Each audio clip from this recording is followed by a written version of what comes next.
पन्हाळा तालुक्यातील कोडोली इथल्या एका 13 वर्षाच्या विद्यार्थ्यानं चक्क स्वतःच्याच अपहरणाचा बनाव रचला। 1 जानेवारीला शाळेला जाताना गल्लीजवळ 2 इसमांनी आपल्याला मोटारसायकलवर घेतलं आणि तोंडावर स्प्रे मारला। त्यानंतर एका निर्जन स्थळी शेतामध्ये टाकून त्या दोघांनी पळ काढला असं त्यानं घरात सांगितलं। त्यानंतर ही बाब बघता बघता गावामध्ये पसरली। एका मोठ्या दैनिकाने देखील ही बातमी प्रसिद्ध केली। त्यानंतर ग्रामस्थ पोलिसांच्या कार्यक्षमतेवर प्रश्नचिन्ह निर्माण करू लागले। त्यामुळे कोडोली पोलिसांनी या घटनेचा सखोल तपास केला।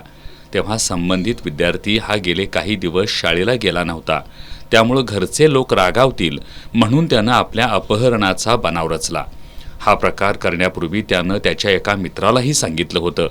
त्यामुळे जो प्रकार काही घडला चर्चेला जातोय तो प्रकार घडलाच नव्हता अशा प्रकारचं प्रसिद्धीपत्रक कोडोली पोलिसांनी प्रसिद्धीस दिलंय।